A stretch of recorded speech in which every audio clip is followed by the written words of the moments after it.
Sorry.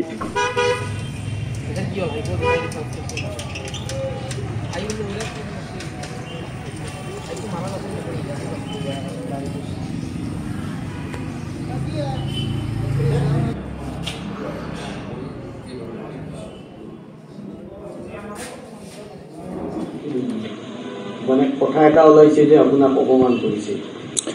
প্ৰথমটো মই কৈছো এইটো মই মানে ক্লাৰিফাই কৰিছো মই সংবাদ মেলৰ আয়োজন কৰা নাই এতিয়া আপোনালোকৰ কিবা জানিব লগা আছে আমি এটা কথা শুনিছো যে দুদিন পূৰ্বে বগৰা জিলা আয়ুক্তৰ সৈতে আপোনাৰ এটা সংখ্যাৰ নাম হৈছে সাদিকভাৱেও কিবা অপদস্থ কৰাৰ কথা শুনিছো গোটেই কথাটো কি আছে আসলে মোৰ ফালৰ পৰা মইতো সংঘাত বুলি নকম আৰু কথাটো হ'ল আমাৰ দিলীপ কলিতা নামৰ এজন এছিষ্টেণ্ট ইঞ্জিনিয়াৰ আছিলে দিলীপ কলিতা এছিষ্টেণ্ট ইঞ্জিনিয়াৰজনক ডিচি ছাৰে ক'লে যে আপুনি তেখেতক ৰিলিজ কৰি দিয়ক তেতিয়া মই ডিচি ছাৰলৈকে ফাইল দিলোঁ তেখেতক ৰিলিজ কৰা ট্ৰেন্সফাৰ হোৱা নাই আমাৰ এটা নটিফিকেশ্যন আছে গভৰ্ণমেণ্টৰ তৰফৰ পৰা যে আপোনাৰ উইদিন দি ডিষ্ট্ৰিক্ট ডিচি ছাৰে মানে ট্ৰান্সফাৰ কৰিব পাৰে গতিকে ডিচি ছাৰে মানে বৈধভাৱে তেওঁক মোক ক'লে যে তেখেতক কোনোবা এটা ব্লকত এটাচ কৰি দিয়ক তেওঁ জিলা পৰিষদৰ এছিষ্টেণ্ট ইঞ্জিনিয়াৰ আছে জিলা পৰিষদৰ পৰা উইড্ৰ কৰি ব্লকত এটাচ কৰি দিয়ক মই তেনেকুৱাকে ছাৰলৈ মই ফাইল দি দিলোঁ মই কৈছোঁ আৰু ছাৰেও তেনেকুৱাকে ফাইল সহি কৰি দিলে এইটো 22 তাৰিখৰ ঘটনা আচ্ছা তাৰ পিছত আপোনাৰ 23 আৰু 24 আপোনাৰ ফোৰ্থ স্যাটাৰডে মোস্ট প্ৰবলি ফোৰ্থ স্যাটাৰডে আৰু সানডে আছিলে আৰু 25 আৰু 26 মই লিভত আছিলো মই কমিশনাৰ মেডামৰ পৰা মই লিভ লৈছো লিভত আছিলো তাৰ পিছত আপোনাৰ আমাৰ একে সময়তে বজালিত ডিএলএমসি মিটিং আছে মই বজালি জিলা পৰিষদৰ সিও ভাপেটাৰ উৰে তাত 29 তাৰিখে আছিল মিটিংখন গতিকে মই বজালি জিলা পৰিষদৰ এই কামখিনি সোৱাৰ কাৰণে মই আপোনাৰ 28 তাৰিখে মই বজালি জিলা পৰিষদ গৈছিলো আৰু তাৰ আগদিনাখন আমাৰ এখন ভিসি আছিলে কমিশনাৰ বাইদেউৰ পৰা সেই ভিসিখন মই এটেন্ড কৰিব নোৱাৰিলো মোৰ গা অত্যন্ত বেয়া আছিলে মই ইয়াতে আছো এটা যেহেতু বজালি ডিএলএমসি মিটিং 29 তাৰিখে আছে গতিকে 28 তাৰিখে মই গৈ তাত গোটেইখিনি আমাৰ ৰিপৰ্ট বনাব লাগে কিবা কিবি কৰিব লাগে সেইখিনি মই কৰিলো সেইখিনি কৰি সৰি 28 তাৰিখে মই তাতে থাকিলো আৰু বজালিত ৰাতি থকা নহয় অফিচৰ কাম সাম কৰিলো 29 তাৰিখে আমাৰ অনাৰেবল গাৰ্জিয়ান মিনিষ্টাৰ তেওঁ বৰপেটা জিলাৰ চাৰ্জত আছে আৰু বজালি জিলাৰ চাৰ্জত আছে গতিকে 29 তাৰিখে তেওঁ প্ৰথমতে বৰপেটা জিলাত আহিলে আৰু পিছবেলা বজালি জিলাত আমাৰ ডিস্ট্ৰিক্ট লেভেল এডভাইজৰী কাম মনিটৰিং কমিটিৰ মিটিং আছে ডিএলএমসি মিটিং গতিকে মই 29 তাৰিখে মিটিং আছে দে 29 গতিকে মই যেহেতু দুখন জিলাৰে সিও চাৰ্জত আছো 29 তাৰিখে ৰাতিপুৱা মই ইয়াতে থাকিলো আমাৰ ছাৰৰ মিটিঙৰ কাৰণে এই ছাৰ অহাৰ আগতে মোক ডিসি ছাৰে ফোন কৰিছিলে যে দিলীপ কলিতা যিজন এছিষ্টেণ্ট ইঞ্জিনিয়াৰ তেখেতৰ ৰিলিজ হ'ল নে নাই মই ক'লো ছাৰ তেখেতৰ ৰিলিজ হোৱা নাই তেতিয়া ছাৰে সুধিলে কিয় হোৱা নাই তেতিয়া মই ক'লো ছাৰ একটো মই ব্যস্ত আছো আৰু 2 নম্বৰ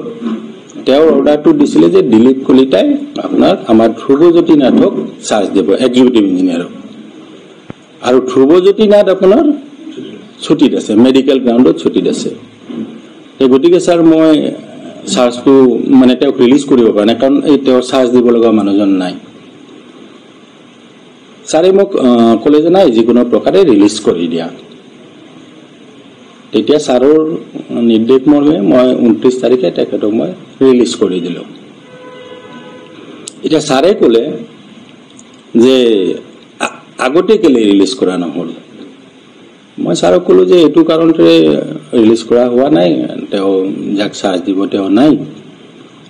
এই কথাতে মানে ছাৰে চাগে অকণমান খং উঠিলে চাগে ছাৰৰ। তেওঁ মোৰ লগত খুব ৰুক্ষ ব্যৱহাৰ কৰিলে, খুবেই ৰুড ব্যৱহাৰ কৰিলে। তেওঁ যেতিয়া ৰুড ব্যৱহাৰ কৰিলে মই ছাৰক ক'লোঁ, ছাৰ মইতো ৰিলিজ কৰিমেই ছাৰ, আজিয়ে কৰিম। আপুনি ছাৰ মানে ইমান বেয়াকৈ কিয় কৈছে? তেতিয়া তেওঁ খুব উত্তেজিত হৈ গ'ল। উত্তেজিত হৈ তেওঁ মোক get out from here, get out from here. তেওঁ বেল মাৰিলে, তেওঁ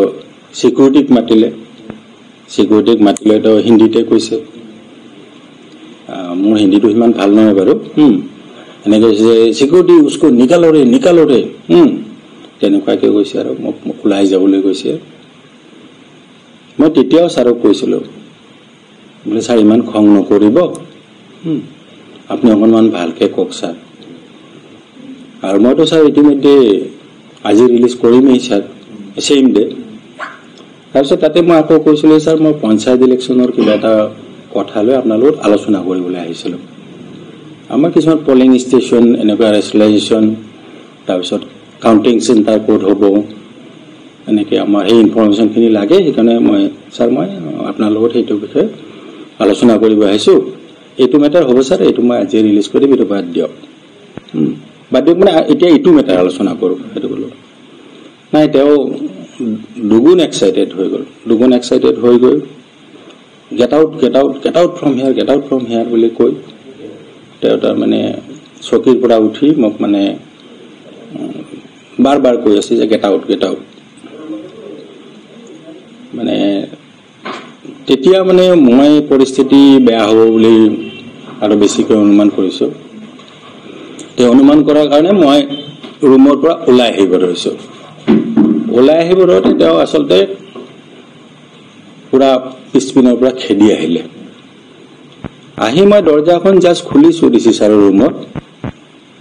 তেওঁ পিছপিনৰ পৰা খেদা মাৰি আহি জাষ্ট দৰ্জাখন খোলাৰ লগে লগে মই ওলাই আহিম। তাৰমানে মোৰ আচলতে ৰিয়েলি বহুত ভয় লাগিছিলে তেতিয়া। মই ওলাই আহিম,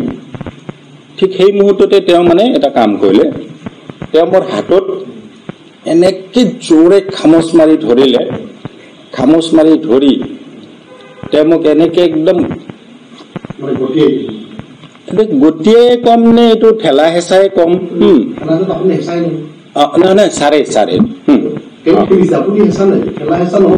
সেইটোতো প্ৰশ্নই নুঠে। তেওঁ মোক অৱশ্যে ডিঙিত ধৰি গতিয়াই দিয়া নাই, কিন্তু একদম মানে হাতত এনেকে খামোচ মাৰি ধৰি উলিয়াই দি টানি, য়েছ একজেক্টলি একজেক্টলি, টানি উলিয়াই দি চিকিউৰিটিজকো নিকালৰে নিকালৰে নিকালৰে, য়েছ অফিচতে, তেওঁৰ ৰুমৰ সন্মুখত। তাৰমানে তেওঁ একদম ঠেলা হেঁচা কৰি তাৰ পৰা একদম টানি উলিয়াই দিছে, ফিজিকেলি টানি উলিয়াই দিছে। আৰু তেওঁ মোৰ এই হাতখনত ইমান জোৰে হেঁচি ধৰিছে, ইমানেই জোৰে হেঁচি ধৰিছে, মোৰ আচলতে স্পণ্ডিলাইটিছৰ প্ৰব্লেম আছে। মই আপোনাৰ পুৰা এদিন মই হাতখন লৰাব পৰা নাছিলোঁ, পুৰা এদিন মই হাতখন লৰাব পৰা নাছিলোঁ। কিন্তু মোৰ এনে আগৰ পৰা স্পণ্ডিলাইটিছৰ প্ৰব্লেম আছে, কিন্তু সেইদিনাখন মানে সৰ্বশক্তি প্ৰয়োগ কৰি এনেকৈ ধৰি কি কৰোঁতে মই পুৰা এদিন হাতখন মই লৰাব পৰা নাছিলোঁ। আৰু তেওঁ মানে এনেকৈ ঠেলি ফিজিকেলি তেওঁৰ ৰুমৰ পৰা উলিয়াই দিলে মোক। আছে আছে চিকিউৰিটিখিনি আছে, বাহিৰা পাব্লিকো আছিলে, আৰু তেওঁৰ চিঞৰ বাখৰত তাতে বহুতখিনি মানুহ জমা লাগিছিলে। তো মই ভাবিলোঁ চিটুৱেশ্যনটো আৰু অত্যন্ত বেয়া হৈ যাব। মই বহুত বেছি ভয় খালোঁ। সেইকাৰণে ভয় খাই মই লগে লগে মই তাৰ পৰা ওলাই আহিলোঁ। ওলাই আহি তলত মোৰ অৱশ্যে গাড়ী আছিলে, মোৰ নিজৰ যিটো অফিচিয়েল গাড়ী আৰু। কিন্তু মই ইমান আপছেট হৈ গ'লোঁ আৰু ইমানেই ভয় খালোঁ মই মই আৰু গাড়ী চাৰি লৈ চোৱা নাই মানে যিমান সোনকাল পাৰি মই তাৰ পৰা লগে লগে জিলা পৰিষদৰ অফিচলৈকে গুচি আহিলো তেওঁ যেতিয়া মোক শাৰীৰিকভাৱে অপদস্থ কৰিলে মেন হেণ্ডেল কৰিলে শাৰীৰিকভাৱে গতিকে মই আচলতে বহুত দুইটাই এটা একটো ভয় খাই আৰু 2 নম্বৰ বহুত আপছেট হয় 3 নম্বৰ তাত থকা কোনো মানুহৰ চকুলৈ মই চাব পৰা নাই মানে মই ইমানেই লজ্জিত হৈছো ইমানেই লাজ পাইছো মই লগে লগে তাৰ পৰা মই গুচি আহিলো নাই সিকিউৰিটি মোক একো কৰা নাই তেওঁ সিকিউৰিটি মাতিছিলে কিন্তু সিকিউৰিটি মোক একো কৰা নাই মই তাৰ পৰা ওলাই আহিলো এইটো আপোনাৰ কেই তাৰিখৰ ঘটনা আছিলে 29 তাৰিখ মই চাই লৈছো এক ছেকেণ্ড মই চাই লৈছো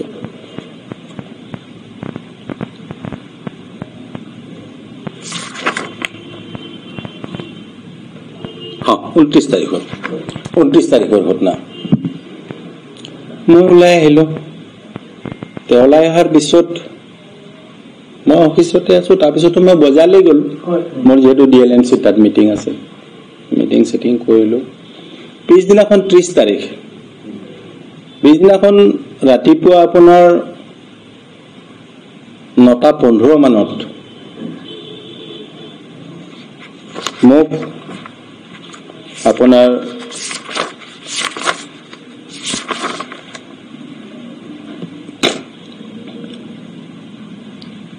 মোক আপোনাৰ এডিসি এখন চিঠি পঠিয়াই দিলে তাত লিখা আছে এজ ডাইৰেক্টেড বাই ডিস্ট্ৰিক্ট কমিশনাৰ মানে ডিস্ট্ৰিক্ট কমিশনাৰ ডিসি সাৰৰ নিৰ্দেশ মৰ্মে চিঠিখন দিছে আৰু এখন চিঠি পঠিয়াই দিলে সেই চিঠিখন বেক ডেটত পঠিয়াইছে 23 তাৰিখৰ ডেটত ইস্যু কৰা দেখুৱাইছে কিন্তু মোক দিছে 30 তাৰিখে মোৰ কোৱাৰ্টাৰত দিছে 9:15 মানত দিছে তাত তেওঁ কোৱাৰ্টাৰটো 15 ডেজৰ ভিতৰত খালি কৰিবলৈ দিছে এই কোৱাৰ্টাৰটো মই থকা কোৱাৰ্টাৰটো তাৰ পিছত সেই 30 তাৰিখে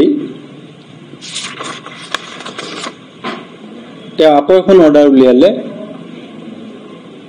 আমাৰ সংস্কৃতি সমানী নামৰ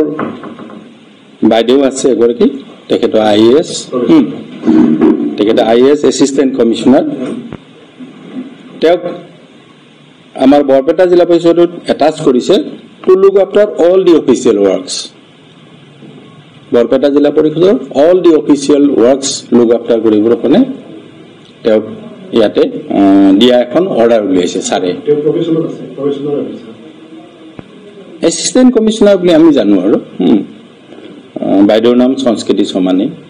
তেখেতক ইয়াতে এটাচ কৰি তেখেতক all the official works look after কৰাৰ কাৰণে অৰ্ডাৰ দিছে সেই 30 তাৰিখে অৰ্থাৎ মোক শাৰীৰিকভাৱে অৱদস্থ কৰাৰ পিছদিনাখনে মোক কোৱাৰ্টাৰ খালি কৰিবলৈ যিখন কি দিছে অৰ্ডাৰ দিছে সেইখনো মোক শাৰীৰিকভাৱে অৱদস্থ কৰাৰ পিছদিনাখনে এইখন অৰ্ডাৰতেও মোক শাৰীৰিকভাৱে অৱদস্থ কৰাৰ পিছদিনাখনে দিছে তাৰ পিছত সেই সেইদিনাখনে তেওঁ আকৌ এটা অৰ্ডাৰ উলিয়ালে যে কোনো অফিচাৰ বা কৰ্মচাৰীয়ে আমাৰ জিলা পৰিষদৰ তেওঁৰ প্ৰায়ৰ পাৰমিশন বা এপ্ৰুভেল নোহোৱাকে অফিস প্ৰিমিসেস এৰি যাব নোৱাৰিব অফিস প্ৰিমিসেস মানে আমাৰ অফিসটো হেডকোৱাৰ্টাৰ নহয় অফিস প্ৰিমিসেস মানে কি বলে এইটো no one shall leave the office premises during the working hours without prior permission or approval from the undersigned. Additionally, any request for leave must be approved by the undersigned before it can be availed. Pas ছুটি লব লাগিলে যি ষ্টাফেই নহওক অকল মই বুলি নহয় ছুটি লব লাগিলে এতিয়া ধৰক আমাৰ মই যিখিনি বুজি পাইছো additionally any request for leave must be approved by the undersigned before it can be availed. মানে আমাৰ জিলা পৰিষদৰ ধৰক গ্ৰেড 3 বা গ্ৰেড 4 এও যদি আপোনাৰ কিবা ছুটি লব লাগে হেতু সাৰৰ পৰা লব লাগে ডিসি সাৰৰ পৰা লব লাগিব সেইখনো 30 তাৰিখে এটাও কি কৰিছে তাত অকনমান মোৰ অসুবিধা এটা হয় তাত অকনমান অসুবিধা মানে হয় কি বিশেষকৈ মই বজালি জিলা পৰিষদৰ চিঅ'ৰ চাৰ্জত আছো মই যেনেকৈ বৰপেটা জিলা পৰিষদৰ চিঅ' মই তেনেকৈ বজালি জিলা পৰিষদৰ চিঅ' গতিকে মই তাতো গৈ থাকিব লাগে গতিকে অকণমান অসুবিধা হয় তৎসত্ত্বেও বাৰু মই ছাৰৰ পাৰ্মিশ্যন লৈয়ে যাম আৰু সেইখনো 30 তাৰিখে উলিয়াইছে তাৰপিছত 30 তাৰিখে তেওঁ আকৌ এখন অৰ্ডাৰ উলিয়াইছে আগতে মই 2জন ড্ৰাইভাৰ ব্যৱহাৰ কৰিছিলোঁ জিলা পৰিষদৰ পৰা সেই ড্ৰাইভাৰ 2জন তেওঁ লৈ গ'ল তাৰ ঠাইত মোক এজন ড্ৰাইভাৰ দিলে অৰ্থাৎ তেওঁ এজন ড্ৰাইভাৰ মোৰ কৰ্তন কৰিলে সেইটো 30 তাৰিখে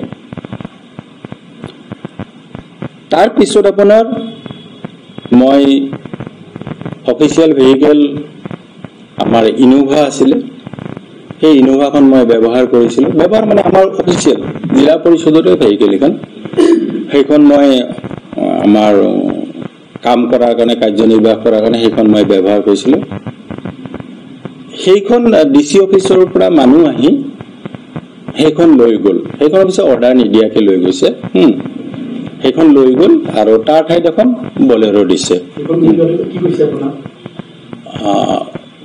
মোক ছাৰে ডাইৰেক্ট একো কোৱা নাই বা ছাৰৰ পৰা মই একো অৰ্ডাৰো পোৱা নাই জিলা পৰিষদ ডিচি অফিচৰ পৰা মানুহ আহি সেই ভেহিকেলখন লৈ গৈছে সেইটো লৈ যাওঁতে লগতে এখন বলেৰো দি গৈছে অৰ্থাৎ আমাৰ যিখন ইনোভা আছিলে সেইখন লৈ গৈছে এইটো 30 তাৰিখে 30 তাৰিখে তাৰপিছত আকৌ হ'ল আমাৰ যিমান চিইঅ আহে আপোনাৰ যোৱা 5-6 বছৰ ধৰি এই চিইঅ কোৱাৰ্টাৰত আমাৰ এজন মালি আছে সেইটো জিলা পৰিষদৰ আমাৰ জিলা পৰিষদৰ মানে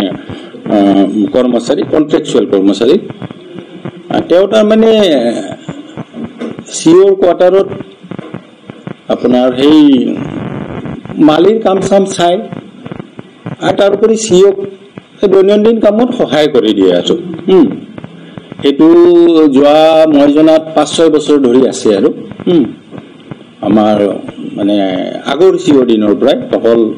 মোৰ আগৰজন নহয় তাৰ আগৰ পৰা বহুত বছৰৰ পৰা তাত আছে তেওঁ মোৰ দৈনন্দিন কামত সহায় কৰিছিলে আৰু এই বাগিচাৰ সন্মুখত যিখিনি আছিলে সেইখিনি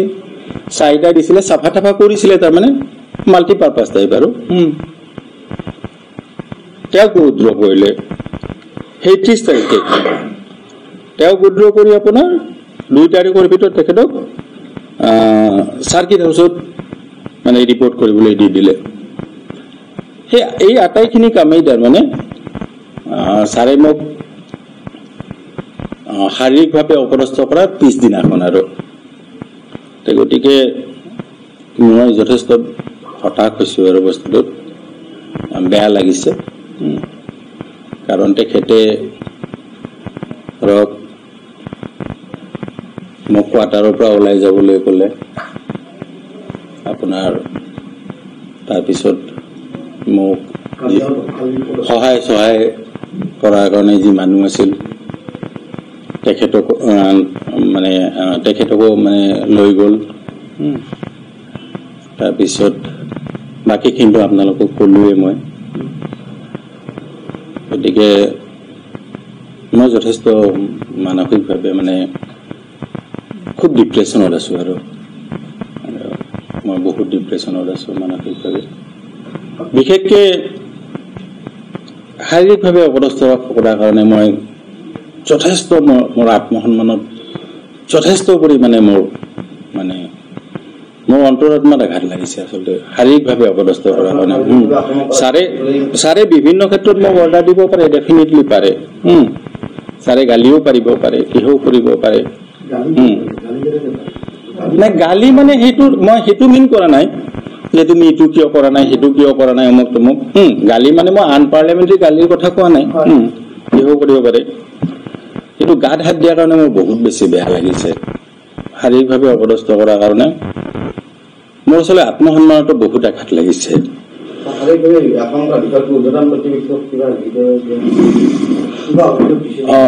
মই ইতিমধ্যে আগুৱাই লৈছো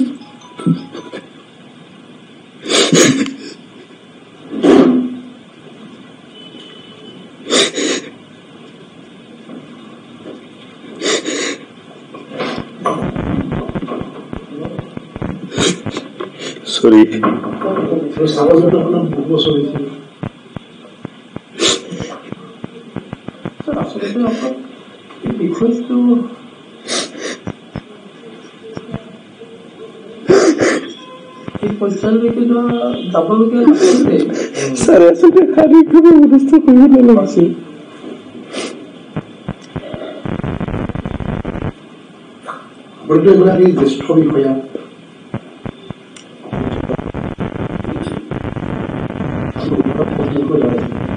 মই জ্যেষ্ঠ বুলি নকওঁ বাৰু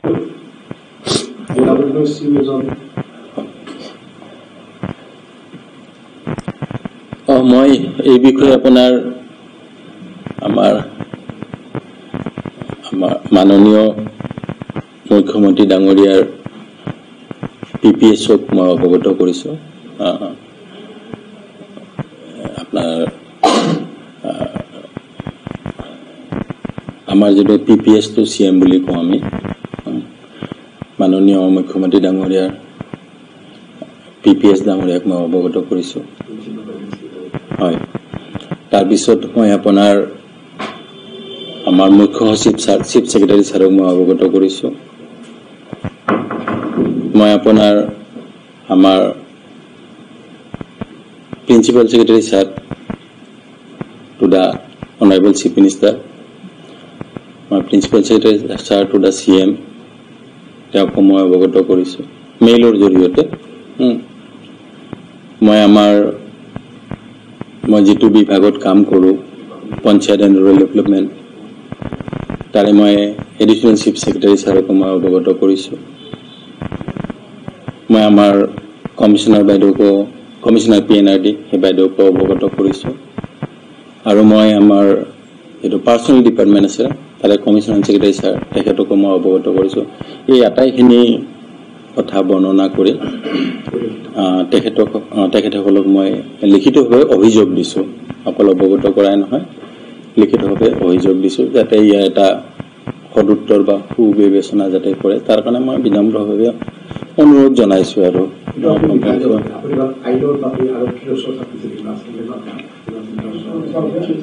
মই এতিয়ালৈকে সেইটো ছপা নাই কাৰণ সেইকেইদিন মই খুব কি শব্দ ক'ব নাজানো ট্ৰমা বা খুব অত্যন্ত ডিপ্ৰেছ হৈ আছিলোঁ গতিকে সেইটো কৰা নাই আৰু বিশেষকৈ মই মোৰ অথৰিটিক জনাইছোঁ আৰু মোৰ যিখিনি অথৰিটি আছে ছাৰসকলক মই জনাইছোঁ আৰু প্ৰশাসন ব্যৱস্থাটো উপায়ুক্ত বা উপায়ুক্ত আয়ুক্ত এজন আৰু এজন জিলা বিষয়া আপোনালোকে একেবাৰে শীৰ্ষ পৰ্যায়ৰ বিষয়া এজন যদি আয়ুক্ত এনেধৰণৰ আচৰণ হয় বাকী কৰ্মচাৰীবিলাকৰ কি হ'ব সেইটো নাজানিম বাকী কৰ্মচাৰীবিলাকৰ কি হ'ব এনেকুৱা কি চৈৰা চালি হাতত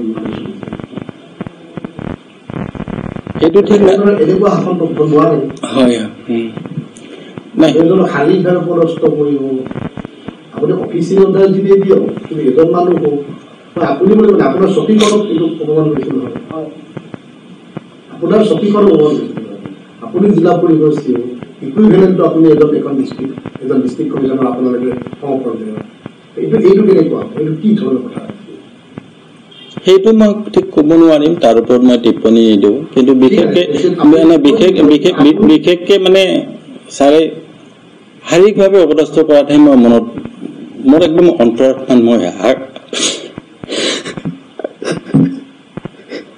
মই অন্তৰত মই আঘাত পাইছোঁ শাৰীৰিকভাৱে অপদস্থ কৰা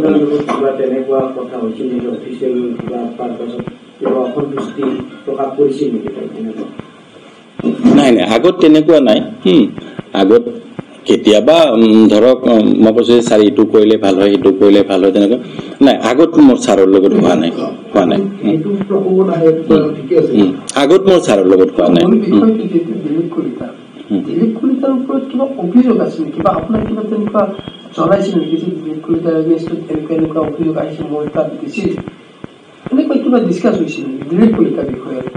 নাই তেনেকুৱা নাই আৰু ছাৰে কৈছিলে যে দিলীপ কলিতা যিহেতু ইয়াতে বহুত দিন হ'ল আৰু সেইটো ছাৰৰ পাৱাৰ আছে হয় সেইটো ঠিক মই নাজানিম আৰু কাৰণ সেইটো ছাৰৰ এক্টিয়াৰ সম্পূৰ্ণ এক্টিয়াৰৰ বস্তু তেওঁ মোক ক'লে যে এই জিলা পৰিষদৰ পৰা উদ্ৰ কৰি কোনোবা এটা ব্লকত এটাচ কৰি দিব লাগে আৰু সেইখিনিয়ে কথা আৰু প্ৰচেছ নহয় অৰ্ডাৰে ওলাই গৈছিলে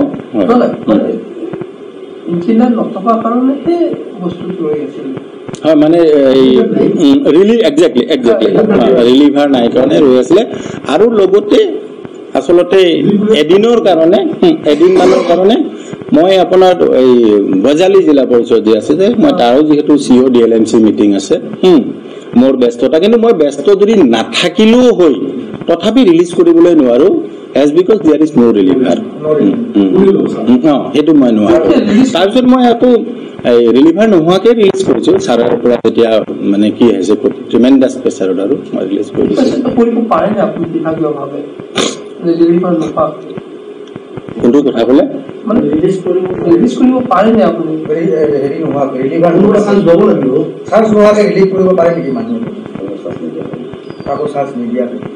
সেইটোৰ বিষয়ে বাৰু মই টিপ্পনীটো নিদিওঁ কিন্তু ছাৰে যিহেতু মোক মানে যিকোনো প্ৰকাৰে ৰিলিজ কৰিবলৈ কৈছে দিছে তেওঁ ৰিলিভাৰটো এই এক্সিকিউটিভ ইঞ্জিনিয়াৰক চাৰ্জ ল'ব দিছে কিন্তু এক্সিকিউটিভ ইঞ্জিনিয়াৰ ছুটিত আছিলে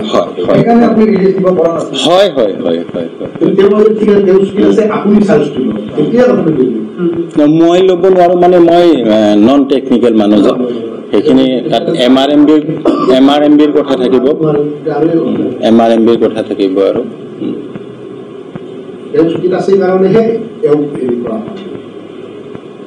সেইটো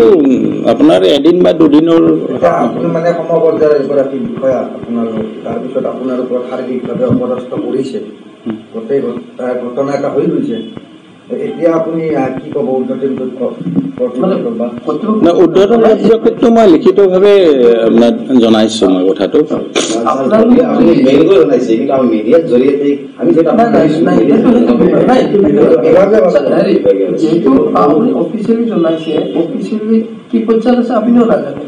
যদি আপুনি আচলতে এই বিভাগীয় যদি সন্তুষ্ট নহয় তেতিয়া পৰৱৰ্তী আইনী পদক্ষেপ লোৱাৰ কাৰণে আপুনি চিন্তা কৰিব নেকি সন্তুষ্ট নোহোৱাৰ কথাই নহয় মই মোৰ অথৰিটিক জনাইছো গতিকে তেওঁলোকে নিশ্চয়তো চালি জাৰি চাব ইটছ এ প্ৰিমেচিউৰ কুৱেশ্যন নাও এট দিছ পইণ্ট আৰু ঠিক আছে